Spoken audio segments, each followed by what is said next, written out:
เผยแผ่เป็นหัวใจสำคัญของพระพุทธศาสนาพระพุทธเจ้าอุบัติขึ้นมาบนเป้าหมายแห่งการเผยแผ่ท่านกำลังติดตามรับฟังสถานีวิทยุกระจายเสียงพระพุทธศาสนาแห่งชาติและสังคมคลื่นเพื่อการศึกษาพระพุทธศาสนาและวัฒนธรรมระบบ FM 104.5 เมกะเฮิรตซ์รายการต่อไปเป็นรายการคดีโลกคดีธรรม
ของประเทศไทยท่านสามารถดาวน์โหลดแอปพลิเคชันที่ชื่อว่าวิทยุพุทธศาสนาทั่วไทยเพื่อติดตามรับฟังรายการนี้และรายการธรรมะสาระที่ดีๆจากสถานีวิทยุพระพุทธศาสนาที่รวมกันอยู่ในแอปพลิเคชันนี้เกือบ50สถานีได้อย่างอิสระโทรศัพท์มือถือที่สามารถดาวน์โหลดแอปพลิเคชันนี้ได้ต้องเป็นโทรศัพท์มือถือระบบ Android เท่านั้นโทรศัพท์ระบบอื่นดาวน์โหลดยังไม่ได้ใครก็ตามที่แนะนำผู้อื่นให้ดาวน์โหลดแอปพลิเคชันนี้ผู้บอกได้บุญไปด้วยถ้าหากใครต้องการบุญแบบง่ายๆก็แนะนำให้ผู้อื่นดาวน์โหลดแอปพลิเคชันวิทยุพุทธศาสนาทั่วไทยDirect บุญเรียกว่าต่อบุญกันถึงตัวได้เลยทีเดียววันนี้ทางรายการได้ตั้งคลิปเสียงของพระอาจารย์วิทยากิจจวิชโชจากวัดป่าดอยแสงธรรมญาณสัมปันโนมาให้ท่านสาธุชนได้สดับรับฟังกันต่อเนื่องจากเมื่อวานแล้ววันนี้ฟังให้จบคลิปเลยนะฮะเพื่อจะได้เป็นการสรุปในช่วงท้ายถึงกรณีของกลุ่มบุคคลที่แฝงตัวเข้ามาทำลายจารีตประเพณีวัฒนธรรมของพวกเราชาวพุทธที่เราพากันกราบพระพุทธรูปอยู่ดีๆคนเหล่านี้ก็บอกว่าเลิกกราบใครกราบถือว่าทำผิดท่านพระอาจารย์วิทยารูปนี้ก็เลยออกมาแก้ปรับประวาทก็เลยทำให้รายการคดีโลกคดีธรรมสงสัยว่าคนเหล่านี้เนี่ยน่าจะเป็นบุคคลที่ปลอมเข้ามาเป็นชาวพุทธแล้วก็มาแสดงอะไรที่ขัดแย้งให้เกิดขึ้นความแตกแยกเกิดขึ้นในหมู่ชาวพุทธของเราอันนี้คือข้อสงสัยนะโยมสงสัยจะเป็นเช่นนั้นหรือไม่ อันนี้พิจารณากันดูนะโยมนะเดี๋ยวเรามาว่ากันในโอกาสต่อไปในช่วงนี้ประกาศข่าวประชาสัมพันธ์งานบุญวันที่1 มิถุนายนงานสถานีวิทยุวัดนายโรงวันที่5 มิถุนายนงานบุญประจำปีงานนมัสการหลวงพ่อใหญ่ชัยมงคลวัดหนองกายอำเภอแม่แตงจังหวัดเชียงใหม่วันที่6-7 มิถุนายนงานหล่อพระประธานประจำอุโบสถวัดเกาะบกรัตนารามตำบลควนรูอำเภอรัตภูมิจังหวัดสงขลาวันที่5-6 กรกฎาคมงานอุปสมบทหมู่ที่วัดป่าอาเจียงตำบลหนองบัวอำเภอท่าตูมจังหวัดสุรินทร์ใครสะดวกที่ไหนก็ไปร่วมบุญกันที่นั่นรายละเอียดต่างๆเดี๋ยวนำมาแจ้งในวันต่อไปวันนี้เวลามีน้อยใช้สอยอย่างประหยัดเดี๋ยวเราไปติดตามรับฟังการบรรยายให้ความรู้ถึงเรื่องการกราบพระพุทธรูปของพระอาจารย์วิทยากิจจวิชโชกันต่อจนจบ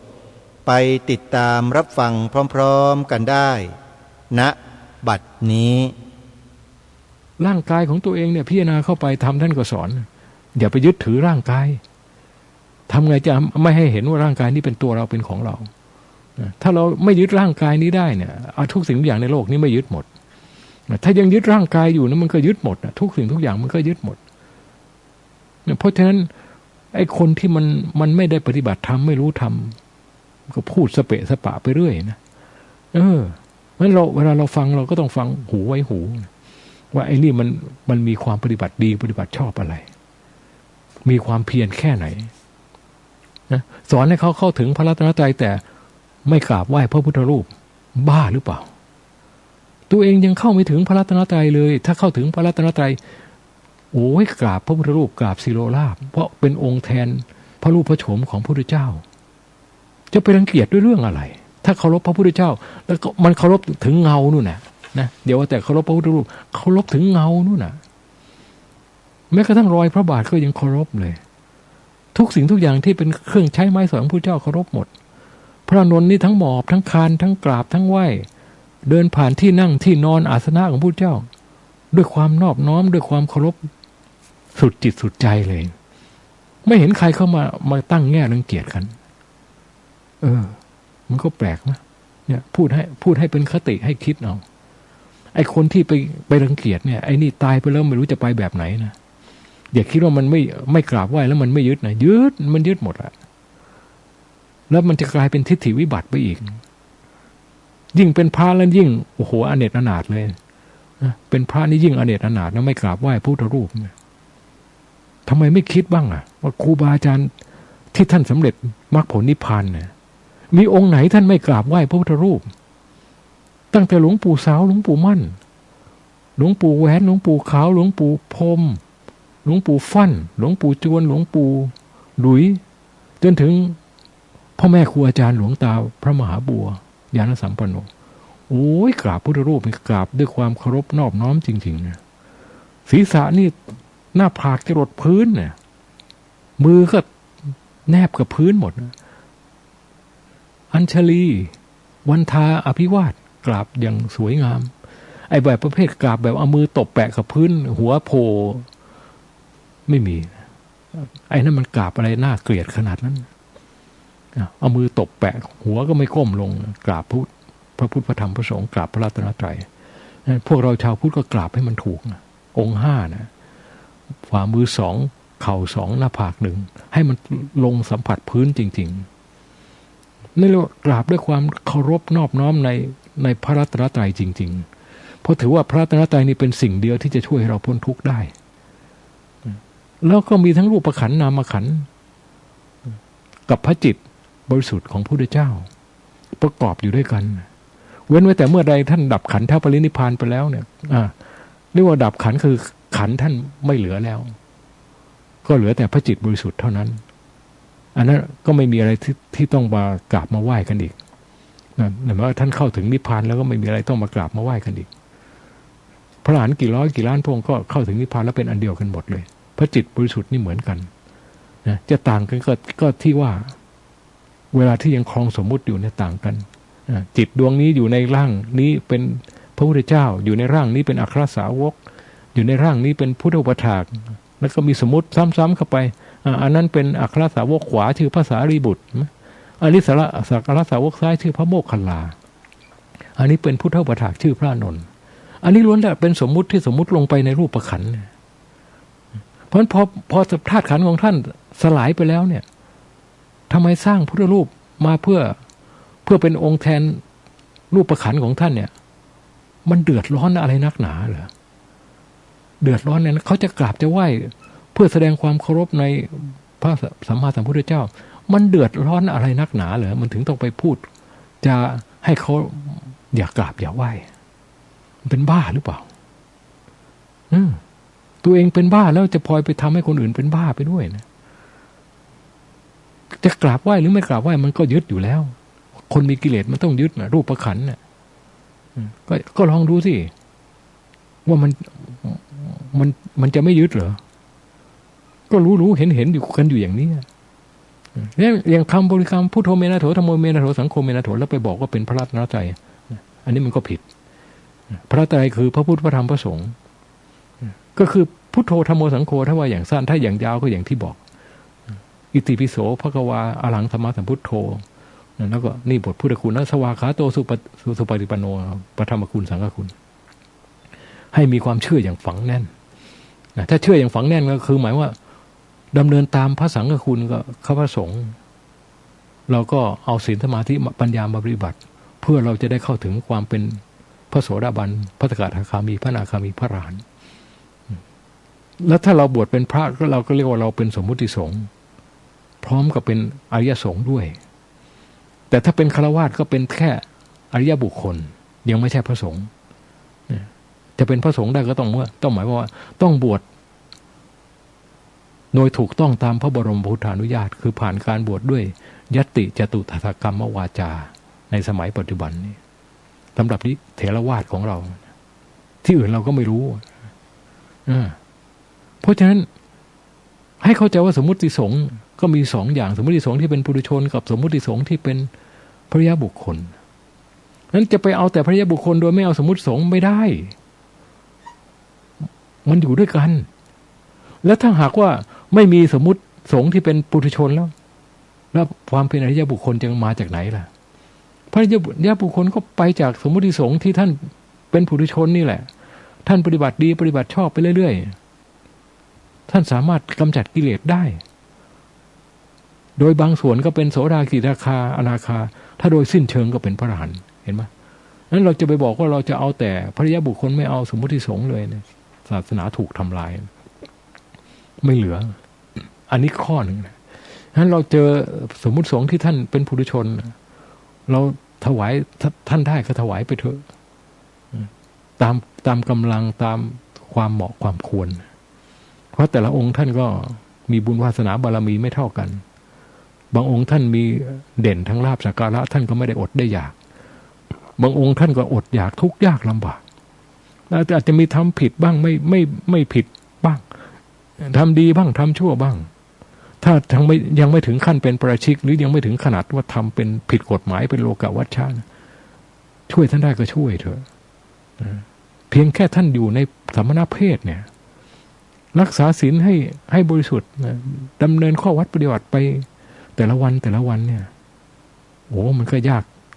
เย็นแสนเข็ญนะการเวลาตลอดชีวิตเนี่ยมันไม่ใช่ง่ายนะแล้วถ้าว่าเป็นบุญก็เป็นบุญมหันต์ยังไม่ต้องถึงขั้นบรรลุพระอริยบุคคลหรอกเป็นสมมุติสงฆ์ปฏิบัติบำเพ็ญทำวัดสวดมนต์รักษาศีลภาวนาไปเรื่อยๆอย่างเงี้ยคุณอยู่ในสมณเพศได้เป็นระยะเวลา10-20 ปี30 ปีจนถึงตลอดชีวิตได้นี่มันก็หายากแล้วจะไปหาสมมุติสงฆ์แล้วเป็นพระอริยบุคคลด้วยอันนั้นก็มันก็หายากมีก็มีอยู่แต่ว่ามันไม่ใช่หาง่ายๆเอาแค่ว่าเป็นปุถุชน แล้วปฏิบัติดีปฏิบัติชอบได้นี่ก็ถือว่าสุดยอดแล้วมันไม่ต้องไปจำกัดถึงขนาดโอ้ต้องเป็นอริยบุคคลเท่านั้นนะ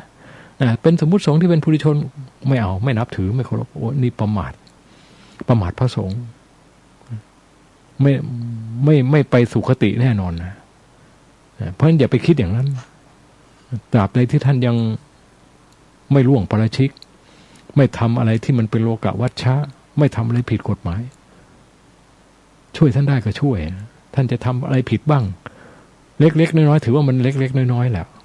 ถ้าไม่ผิดไอ้ใหญ่ๆอย่างนั้นก็ถือว่าเป็นเล็กๆน้อยๆช่วยท่านได้ก็ช่วยท่าน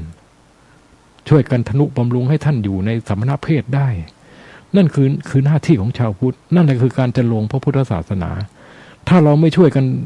สนับสนุนส่งเสริมสมมุติสงฆ์แล้วอริยสงฆ์จะมาจากไหนไม่มีทางเหมือนกับเรามีต้นไม้เราจะเอาแต่ดอกแต่ผลเอาแต่ดอกแต่ผลแต่เราไม่บำรุงรักษาต้นมันดอกผลมันร่วงไปแล้วนี่ต้นมันตายจะเอาดอกผลที่ไหนมาล่ะงั้นเราก็ต้องรักษาต้นมันด้วยบำรุงดอกผลด้วยงั้นเราอย่าเข้าใจผิดให้เข้าใจว่าพระสงฆ์ที่ท่านเป็นสมมุติสงฆ์เนี่ยเป็นปุถุชนเนี่ยท่านก็ต้องจำเป็นต้องมีทำผิดบ้างถูกบ้างแหละตามวาสนาบารมีของแต่ละท่านมันไม่เท่ากันท่านที่สามารถปฏิบัติได้อย่างสะอาดหมดจดเลยมันก็มีอันนั้นก็เป็นบุญบารมีของท่านส่วนท่านที่ยังทำไม่ได้เนี่ยท่านก็อยู่ในประโยคพยายามที่จะฝึกจะหัดไม่จำเป็นเราต้องไปทับถมไปตำหนิติเตียนอะไรท่านหรอกใจเราเป็นบาปเปล่าๆท่านทำไม่ดีมันท่านก็ได้รับผลไม่ดีโดยกรรมของท่านอยู่แล้วเราไปตำหนิติเตียนท่านเราก็บาปเปล่าๆใจเราก็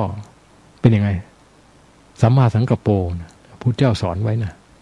ดำริออกจากกามดำรินั้นไม่พยาบาทดำรินั้นไม่เบียดเบียนเห็นไหมถ้าหากว่าเราไปตำหนิติเตียนหรือไปทำอะไรที่มันเกิดความพยาบาทเครียดแค้นโมโหขึ้นมาเราก็กลายเป็นมิจฉาสังกัปโปไปแล้วมรรคของเรามันเพี้ยนเนี่ยอย่าไปเห็นแต่โทษความผิดของคนอื่นต้องเห็นโทษความผิดของตัวเองด้วยมันถึงจะใช้ได้นะเพราะฉะนั้นกับอีกพวกหนึ่งนะอีกพวกหนึ่งที่พูดเพื่อทำลายนะไม่ได้พูดเพื่อสร้างสรรค์นะบอกว่า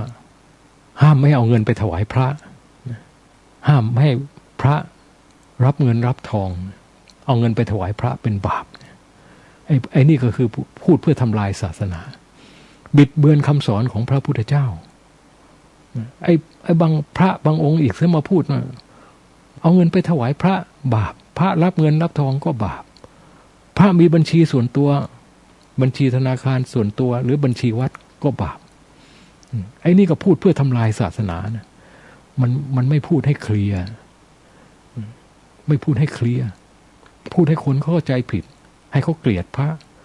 ถามว่าพระท่านก็มีความจำเป็นด้วยเรื่องของปัจจัยสี่ถ้าบอกว่าเอาเงินไปถวายพระแล้วเป็นบาปเนี่ยแล้วจะเอาหาอะไรไปถวายพระแล้วถึงจะเป็นบุญพระสงฆ์ท่านก็ต้องอาศัยปัจจัยสี่เพื่อความอยู่รอดแล้วปัจจัยสี่ไปเอามาจากไหนวัดวาวาดต้องใช้เงินสร้างทั้งนั้นเอาข้าวปลาอาหารมาสร้างได้ไหมล่ะสร้างไม่ได้ก็ต้องใช้เงินมาสร้างนั้นมันก็เงินมันก็ต้องอยู่ที่ฆราวาสญาติโยมบริจาคมาพระท่านไม่ได้ไปทำมาค้าขายอะไรจะบอกว่าเอาเงินมาถวายพระแล้วเป็นบาปแล้วศาสนาจะอยู่ได้ยังไงแล้วก็พระพุทธเจ้าก็บัญญัติเอาไว้ว่าให้มีไวยาวัจกรรับเงินแทนพระได้ตรงนี้มันไม่ค่อยจะยอมพูดนะเอาเงินมาก็ให้ไวยาวัจกรรับแทนก็ได้เมื่อพระองค์อนุญาตไวยาวัจกรได้ใช่ไหมเอามหาประเทศ4อนุโลมเข้าไปสิเราก็ให้ธนาคารเป็นไวยาวัจกรเพิ่มเข้าไปอีกมันจะเสียหายตรงไหนมันผิดตรงไหนเราก็ไปเปิดบัญชีก็คือการให้ธนาคารเป็นไวยาวัจกรเก็บเงินให้เราเวลาเราต้องการใช้เราก็สั่งให้ธนาคารจ่ายเงินให้เรามันผิดตรงไหนนะผิดตรงไหนวะก็ท่านอนุญาตไวยาวัจกรไว้ให้มันก็จบแล้วนะเราไม่ไปรับเงินกับมือนะไม่ไปรับเงินกับมือไม่ผิดไม่ไปเอาเงินไปซื้อของเองไม่ผิดทีนี้ ข้อนี้มันก็ขึ้นอยู่กับความปฏิบัติของแต่ละองค์มันก็ไม่เท่ากัน เราก็ต้องเห็นใจว่า พระบางองค์ท่านก็บารมีท่านยังไม่มากพอบางทีท่านก็จะหาผู้ที่มาอุปถัมภ์ประถากหรือมาคอยเก็บเงิน หรือหาข้าวของอะไรมาถวายท่านมันไม่มีใครมาปรารณานะท่านจะอยู่กันยังไง แม้มีคนมาปรารณาด้วยปัจจัยสี่ท่านก็ให้ขอได้แค่4 เดือนเกินนั้นไปก็ปรับอาบัติปาจิตตีไปขอจากผู้ที่ไม่ใช่ญาติไม่ใช่ปรารณาก็ปรับอาบัติปาจิตตีแม้เขามาปรารณาก็ขอเขาได้อย่างยิ่งแค่4 เดือนแม้เป็นญาติก็ยังต้องเป็นสายโลหิตเดียวกันเห็นไหมผู้เจ้าบัญญัติไว้หมดเลยจะไปขอทางเขยทางสะใภ้ไม่ได้นะต้องเป็นญาติพี่น้องโลหิตเดียวกันถึงขอปัจจัย4ได้เนี่ยท่านจะให้ท่านทำแบบว่าไม่ผิดเลยเนี่ยบางทีบางองค์ก็ทำไม่ได้ถ้าทำไม่ได้ก็ไม่เป็นไรคุณก็ทนเป็นอาบัติเอาท่านก็บัญญัติไว้ว่าเป็นนิสกิยปาจิตตีถ้าไม่ปรงอาบัติจับเงินมาแล้วเนี่ยไม่ปรงอาบัติก็เป็นนิสกิยปาจิตตีจะปรงอาบัติก็ได้ก็เมื่อเอาเงินที่จับแล้วไปสละต่อหน้าสงฆ์4 รูปแล้วก็ถ้าหากว่าเอาเงินนั้นไปซื้อข้าวของอะไรมาก็ต้องเอาข้าวของนั้นมาสละด้วยต่อหน้าสงฆ์4 รูปแล้วปรงอาบัตินั้นมันถึงจะตกไปทีนี้บางองค์ท่านก็ทำไม่ได้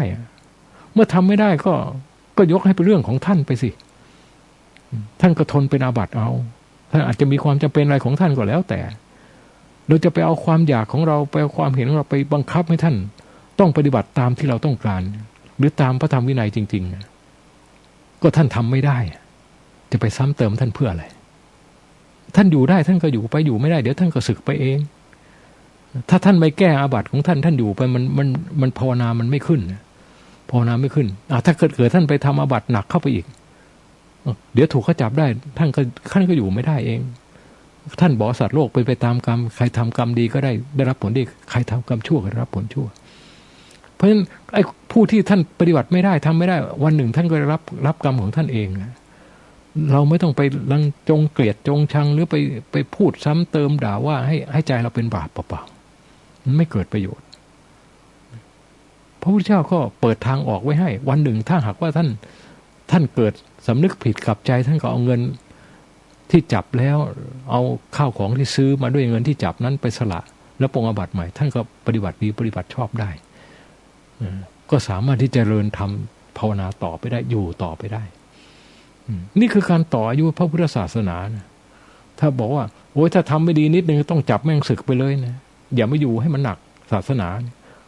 เดี๋ยวจะไม่มีพระมาบวชนะมีพระมาบวชทุกวันนี้พระก็เหลือน้อยลงเข้าไปเรื่อยศาสนาทายาทวิกฤตจริงๆตอนนี้บ้านนอกนี่อยู่กันองค์2 องค์2 องค์ไปมีพระมากๆอยู่ในเมืองบ้านนอกถิ่นธุรกันดารมีอยู่องค์2 องค์พระปฏิโมกข์นี่ก็ยังหายากพระเป็น100ก็จะมีพระปฏิโมกข์สักองค์หนึ่งก็ยังยากเลยศาสนามันด้วนเข้าทุกวันแล้วพุทธศาสนิกชนก็คอยแต่ตำหนิพระด่าพระว่าพระไม่เข้าใจเหตุผลพระ 3-4 แสนไม่ดีองค์เดียวด่ามันทั้ง 3-4 แสนเลยพระในประเทศไทยเรามีอยู่ประมาณ 3-4 แสนนี่แหละเป็นพระมหานิกายสัก3 กว่า 3 แสนกว่าเป็นธรรมยุทธ์สัก 3-4 หมื่นมันไอ้ที่เราไปด่าท่านเนี่ยพระมหานิกายบางทีท่านก็จับเงินใช่ไหมเราก็ไปด่าไปว่าไอ้นี่มันจะทำให้สงฆ์แตกกันพระท่านจับเงินท่านเป็นอาบัตินิสกิยปาจิตตีแค่นั้นไอ้คนไปด่าเขาเนี่ยมึงจะเป็นอนันตริยกรรมดูนะทำให้สงฆ์แตกกันไปเทศว่าท่านอย่างนั้นอย่างนี้แล้วมันทำให้สงฆ์แตกกันพูดทำไมเอาดีใส่ตัวเอาชั่วไปใส่คนอื่นทำวินัยผู้เจ้าก็บัญญัติไว้แล้วท่านวันหนึ่งเดี๋ยวท่านสำนึกผิดท่านก็แก้ไขปรับปรุงตัวเองได้ก็อาบัติมันไม่ถึงขั้นประหารชีวิตนี่นะจับเงินจับทองก็ท่านพอใจทำอย่างนี้ก็ให้ท่านทำของท่านไปสิต่างคนก็ต่างอยู่ถ้าคุณว่าจะจับเงินไม่ได้คุณก็อย่าไปจับใครว่าจับเงินได้เอาก็จับไป มันบังคับกันได้ไหมล่ะวินัยก็บอกไว้ชัดเจนหมดแล้วแต่ผู้ที่เขาจะฝ่าฝืนหรือเพราะด้วยเหตุอะไรของเขามันก็เรื่องของเขาไหมเราไปบังคับได้หรอจะไปขับไล่ออกจากพระท่านก็ไม่ได้เป็นอาบัติหนักขนาดนั้นมันก็อยู่กันไปอย่างนี้รอวันหนึ่งท่านกลับเนื้อกลับตัวได้ท่านก็ปฏิบัติดีได้ใหม่ท่านก็ปรงอาบัติออกจากอาบัติได้ท่านก็เป็นพระบริสุทธิ์ขึ้นมาได้ก็อยู่กันไปอย่างเนี้ยพระดีถึงเกิดขึ้นพระดีก็เกิดจากพระที่ไม่ดีนะไม่ใช่ว่าพระดีมาแต่ในท้องไม่ใช่ท่านก็ทำผิดบ้างทำถูกบ้างเมื่อวันหนึ่งบารมีมันแก่กล้าขึ้นไอ้ที่ผิดท่านก็ค่อยละไปก็ค่อยเป็นทำถูกเรื่อยๆถูกมากขึ้นท่านก็สามารถที่จะบรรลุมรรคผลนิพพานได้เอาแค่ว่าให้มันอยู่รอดในสมณเพศได้โดยที่ไม่ต้องศึกไปในระหว่างทางนี่ก็เก่งแล้วนะเก่งแล้วมันจะเป็นอาบัติบ้างเล็กๆน้อยๆก็ไม่ว่ากันนะมันเรื่องเฉพาะตัวเนี่ยเราเองเราอาจจะปฏิบัติไม่ผิดเลยนะอันนี้ก็เป็นบุญบารมีของเราเขาอาจจะมีผิดบ้างอดอยากยากแค้นกว่าเราบ้างก็กรรมของเขามาอย่างนั้นก็ให้มันมองให้มันเข้าใจกันดิไม่ต้องไปด่าว่าไปทับถมกันมันไม่เกิดประโยชน์อะไรไปด่าแล้วก็ไม่ช่วยให้ทำให้ท่านเป็นพระดีขึ้นมาได้ท่านจะเป็นพระดีก็ต้องดีด้วยตัวท่านเองกับจิตกับใจเองปฏิบัติใหม่เอง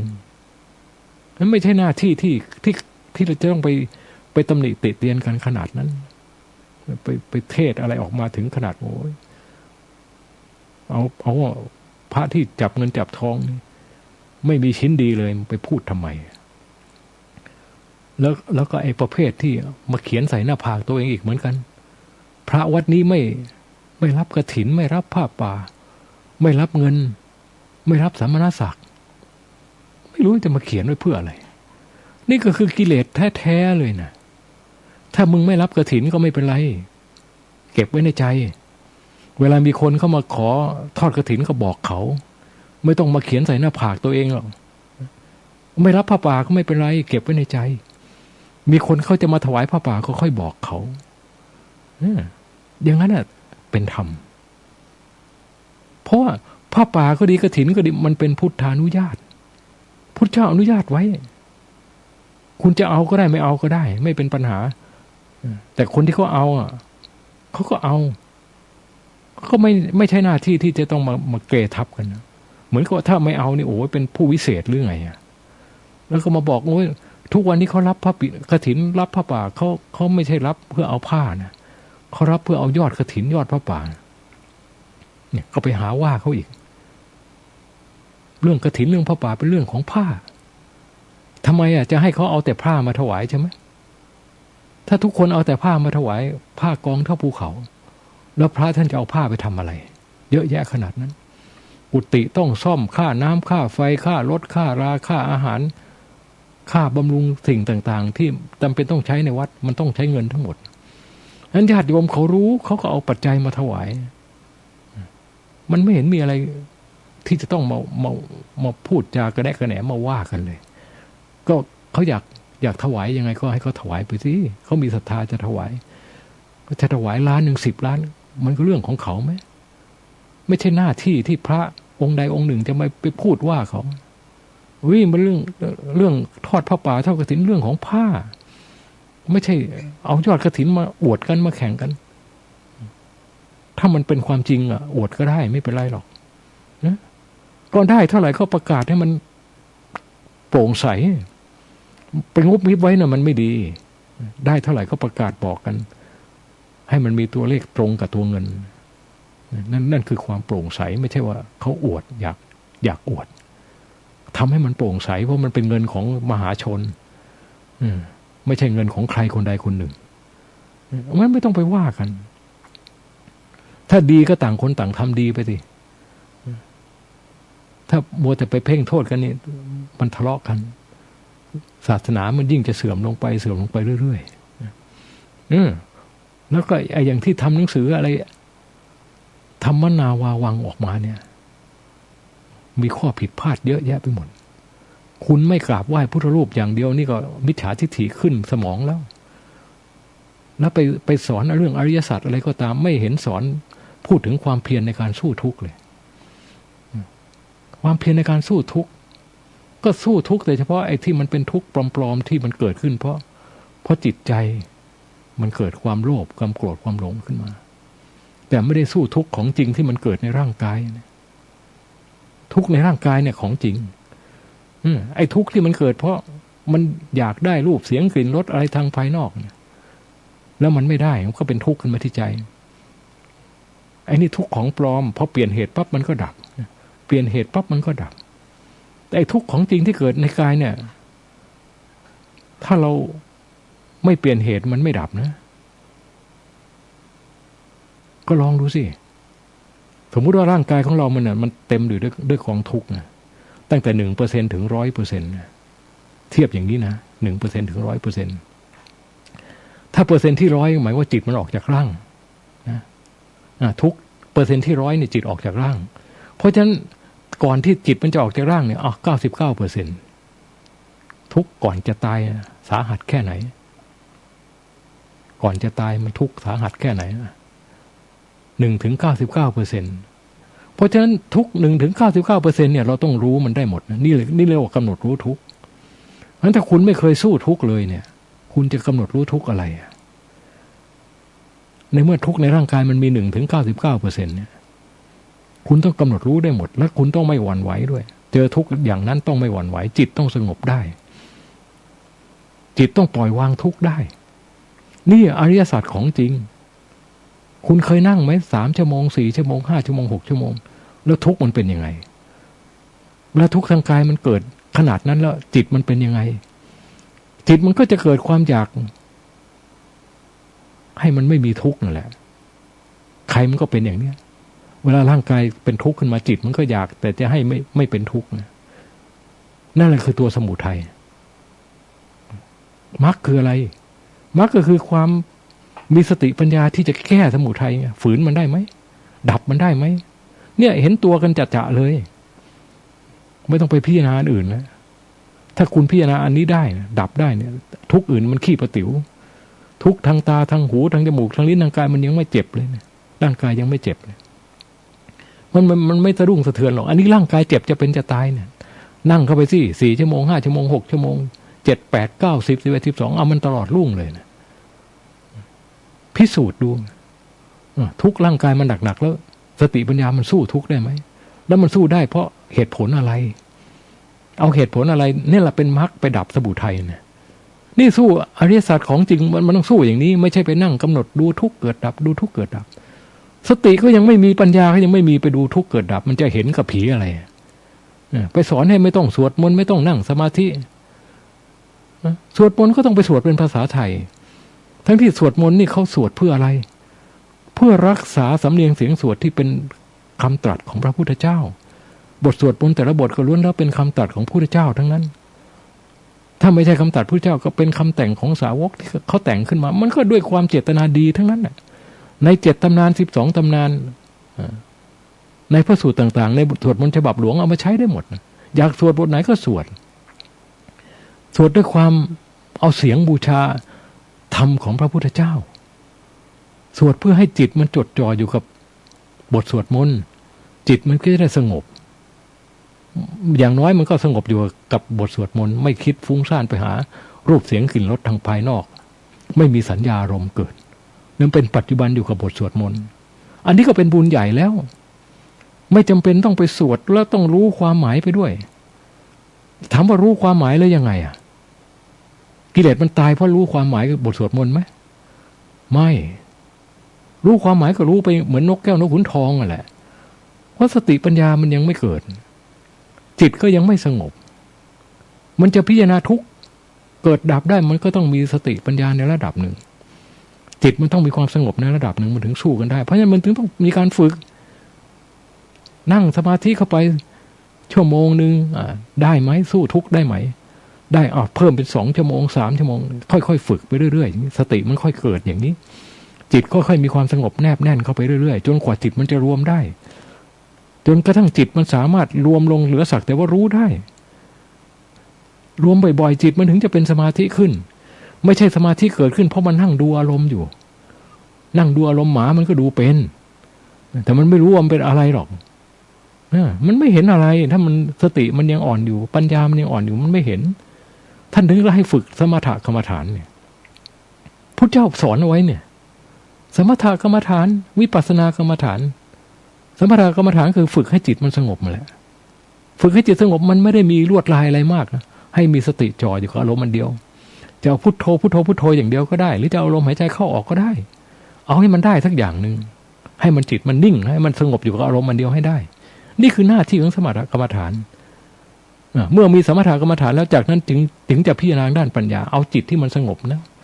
มาพิจารณาคิดค้นทางด้านปัญญาจะกำหนดรู้อารมณ์รู้ทุกข์รู้อะไรก็กำหนดได้เพราะจิตมันมั่นคงอยู่ในปัจจุบันมันไม่เป็นสัญญาอารมณ์นั้นจิตมันยังไม่มั่นคงเนี่ยคิดแป๊บเดี๋ยวมันก็เป็นสัญญาแล้ววิ่งไปหารูปเสียงกลิ่นรสทางภายนอกมันไม่อยู่กับอารมณ์ที่เรากำลังพิจารณาอยู่มันวิ่งไปโดยที่เราก็ไม่รู้ตัวนี่เรียกว่าเผลอไปนะเนี่ยสติปัญญามันยังไม่มีมากพอมันไปพิจารณาไม่ได้ครูบาอาจารย์ท่านก็สอนมาอย่างนี้ทำไมจะไปอวดเก่งกว่าครูบาอาจารย์ที่ท่านทรงมรรคทรงผลทรงนิพพานมันก็เป็นการแสดงให้เห็นถึงความเป็นมิจฉาทิฏฐิของผู้นั่นแหละภาวนาไปจนตายมันก็ไม่ได้อะไรพุทธเจ้าก็ตรัสสอนไว้มันต้องไปตามลำดับขั้นน่ะศีลปริภาวิโตสมาธิมาพโลโคติมหานิสั่งโซอุปชาก็สอนมาตั้งแต่วันบวชในอนุศาสตร์8อย่างไม่รู้หรือลืมหมดแล้วเมื่อมีศีลดีแล้วก็ทำเป็นเหตุทำให้สมาธิเดินไปได้มีอานิสงส์ใหญ่สมาธิปริภาวิตาปัญญามหาพลาโหติมหานิสั่งซ่าเมื่อมีสมาธิแล้วก็หนุนให้ปัญญาเดินได้แคล่วคล่องว่องไวคมกล้านี่ต้องมีสมาธิเป็นเครื่องหนุนนี่พระพุทธเจ้าตรัสไว้มาเถียงเหรอมันเก่งมาจากโลกไหนมันมาเก่งกว่าศาสดาสอนไว้นะทำสมาธิไม่ต้องมีศีลก็ได้นะ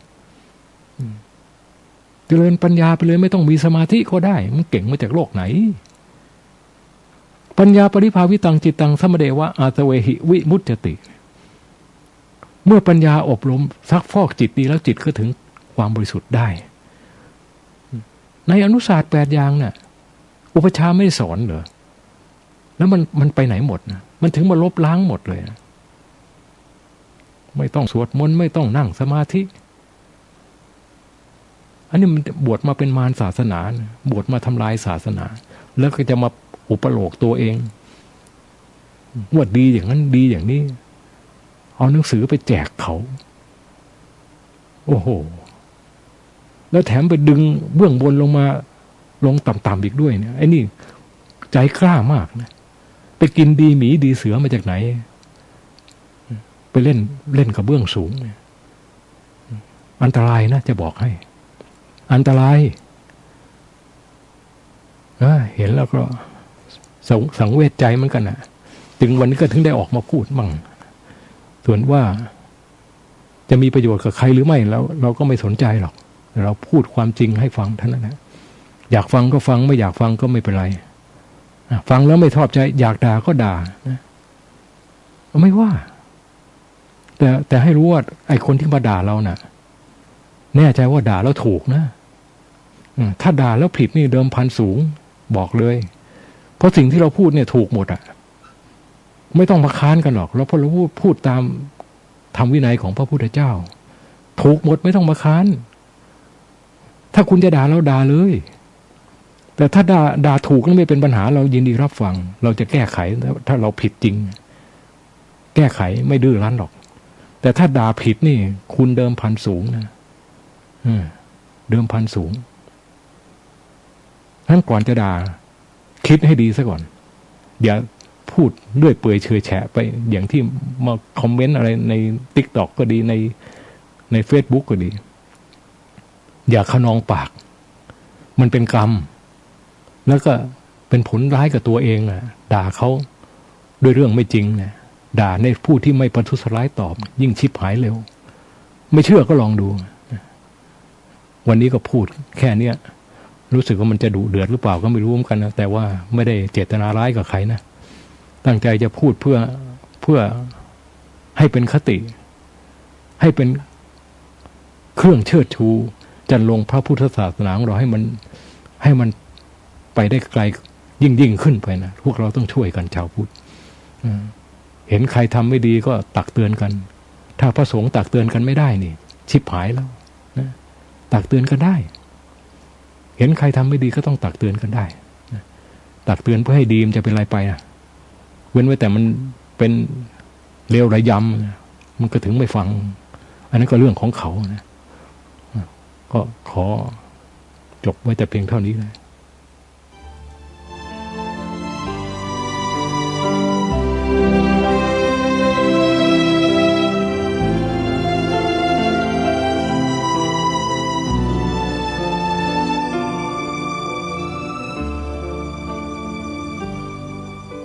สาธุชนผู้ฟังทุกท่านที่จบไปนั้นเป็นการออกมาชี้แจงมาแสดงถึงข้อปริวิตกของหลายท่านที่เมื่อได้ยินได้ฟังกลุ่มบุคคลกลุ่มหนึ่งออกมาแสดงในลักษณะที่ไม่เห็นด้วยและปฏิเสธการกราบไหว้พระพุทธรูปแล้วก็เชื้อเชิญพี่น้องชาวพุทธของเราเนี่ยให้คล้อยตามท่านพระอาจารย์วิทยากิจจวิโชรูปนี้ก็เลยออกมาแสดงความคิดความเห็นยกพระธรรมวินัยในบางแง่บางมุมมานำเสนอต่อสังคมรายการคดีโลกคดีธรรมก็เฝ้าติดตามท่านมาโดยตลอดมีคลิปที่ท่านออกมาเมื่อไรก็จะติดตามรับฟังรับชมถ้าเห็นว่าเป็นประเด็นที่สังคมให้ความสนใจและเป็นเรื่องที่มีความสำคัญก็จะนำมาเปิดออกอากาศให้สาธุชนโดยทั่วไปได้สดับรับฟังกันไปด้วยเมื่อรู้อะไรมาก็นำมาแชร์นำมาบอกนำมาถ่ายทอดให้พวกเราได้สดับรับฟังด้วยกันเมื่อเราได้สดับรับฟังกันจนกระทั่งจบแล้วเนี่ยท่านผู้ฟังมีความรู้สึกอย่างไรบ้างเกี่ยวกับคำปรารภที่ท่านพระอาจารย์วิทยารูปนี้นำมาเผยแพร่นำมาถ่ายทอดสำหรับผู้ดำเนินรายการแล้วต้องขอบอกกับท่านผู้ฟังว่าใครก็ตามที่ออกมากล่าวออกมาแสดงอะไรก็แล้วแต่แล้วเป็นประโยชน์ต่อส่วนรวมสิ่งนั้นผู้ดำเนินรายการเห็นด้วยแต่ถ้าใครก็ตามถึงแม้ว่าจะแอบอ้างพระธรรมวินัยของพระสัมมาสัมพุทธเจ้าแต่เมื่อเขากล่าวออกมาแล้วเป็นโทษแก่ส่วนรวมผู้ดำเนินรายการก็ไม่เห็นด้วยเพราะถือว่าเป็นการกระทำที่ไม่ถูกต้องและไม่เหมาะสร้างความแตกแยกให้แก่หมู่พี่น้องชาวพุทธของเราทั้งพระทั้งโยมทางรายการก็ไม่เห็นด้วยเหมือนกับที่ท่านพระอาจารย์วิทยารูปนี้ท่านกล่าวทุกประการทั้งนี้ทั้งนั้นเราต้องยึดหลักตามความเป็นจริงที่มีอยู่จริงดำเนินไปจริงและเป็นประโยชน์จริงพระสงฆ์ในสังฆมณฑลของเรานั้นไม่ใช่พระอริยบุคคลทั้งหมดส่วนมากเป็นพระปุถุชนที่กำลังพัฒนาตนไปสู่อริยะทั้งนั้นอย่างที่ท่านพระอาจารย์วิทยาพูดนะถูกต้องเลยว่าพระอริยะก็มาจากพระปุถุชนทั้งนั้นโยมส่วนบุคคลที่เป็นพระอริยะแล้วมาบวชทีหลังนั้นน่ะมีน้อย มีอยู่ในสมัยครั้งพุทธกาลเนี่ยเยอะแต่พอหลังพุทธกาลมาแล้วยิ่งกึ่งพุทธกาลอย่างพวกเรานี้ด้วยเนี่ยอย่าไปหาเลยยากมีก็หายากขนาดมีเดินสวนไปสวนมาเรายังไม่รู้จักท่านเลยว่าเป็นพระอริยบุคคลพวกเรารู้ไม่ได้แต่ผู้ที่จะรู้ได้ก็คือพระอริยบุคคลด้วยกันเท่านั้นเพราะฉะนั้นอย่างพวกเราไม่ใช่พระอริยบุคคลมาเที่ยวเดาสุ่มเดาแปดว่าองค์นั้นใช่องค์นี้ไม่ใช่องค์โน้นใช่มันไม่ใช่วิสัยของคนอย่างพวกเราแล้วยิ่งคนอย่างที่ท่านพระอาจารย์วิทยากล่าวถึงที่มาห้ามไม่ให้ชาวพุทธกราบพระพุทธรูปด้วยแล้วเนี่ยพวกเราคิดว่าอย่างไรคนเหล่านี้ท่านทั้งหลายคิดว่าเป็นอริยบุคคลไหมอริยบุคคลเขามาสอนมาบอกพวกเราไม่ให้กราบพระพุทธรูปซึ่งเป็นองค์แทนของพระสัมมาสัมพุทธเจ้าอย่างนั้นหรือใช่หรือไม่ไม่มีพระอริยบุคคลเป็นผู้ที่ตัดแล้วซึ่งอัตตาตัวตนเข้าถึงแล้วซึ่งคุณของพระรัตนตรัยอย่างที่สุดไม่มีเสื่อมคลายเป็นอจลศรัทธาไปแล้วการที่ปุถุชนคนอย่างพวกเราสร้างพระพุทธปฏิมาขึ้นมาแล้วกราบบูชาท่านถือว่าองค์พระพุทธรูปเป็นองค์แทนของพระสัมมาสัมพุทธเจ้าแล้วเราก็กล่าวสรรเสริญพระพุทธคุณพระธรรมคุณพระสังฆคุณกันมาตลอดตั้งแต่อดีตโบราณมาจนถึงวันนี้เนี่ยจึงเป็นสิ่งที่ดีงามเป็นสิ่งที่ประเสริฐเป็นสิ่งที่เป็นบุญกุศลแต่คนประเภทดังที่ท่านพระอาจารย์วิทยากล่าวเนี่ยเป็นคนเช่นไรสาธุชนก็ลองไปพิจารณาแล้วตัดสินใจกันดูนะโยมนะว่าพวกท่านเราทั้งหลายจะเชื่อคนพันนั้นที่ไม่ให้พวกเรากราบพระพุทธรูปหรือจะเชื่อครูบาอาจารย์ที่เป็นพระอริยบุคคลหลายๆท่านที่พระอาจารย์วิทยาท่านได้กล่าวถึงเช่นหลวงปู่มั่นเป็นต้นพร้อมด้วยบรรดาศิษยานุศิษย์ของท่านที่กราบพระพุทธรูปด้วยกันทั้งนั้นเลยเราจะเชื่อใครโยมเพราะฉะนั้นการนำธรรมบรรยายการให้ความรู้ของพระอาจารย์วิทยากิจจวิชโชเจ้าสำนักวัดป่าดอยแสงธรรมญาณสัมปันโนรูปนี้มาเผยแพร่มีเจตนาหนึ่งเดียวคือไม่ต้องการให้ชาวพุทธเราทะเลาะกันให้ฟังครูบาอาจารย์ของเราท่านกล่าวท่านแสดงแล้วดำเนินตามท่านถ้าเราไม่ดำเนินตามท่านหันไปดำเนินตามคนพวกนั้นแล้วเราก็จะมาทะเลาะเบาะแว้งกันเกิดความแตกแยกกันในหมู่ชาวพุทธท่านทั้งหลายคิดว่ามันดีไหมแล้วอะไรที่ดีกว่าเราควรจะเลือกทำเช่นนั้นใช่หรือไม่เพราะฉะนั้นการนำเสนอรายการในช่วงนี้ให้ทุกท่านได้เป็นข้อคิดและพิจารณาแล้วก็ร่วมกันทำในสิ่งที่เป็นประโยชน์เพื่อส่วนรวมร่วมกันต่อไปนะโยมนะสำหรับวันนี้เวลาของรายการหมดไว้พบกับรายการได้ใหม่ในวันต่อไปขอความสุขความสวัสดีในธรรม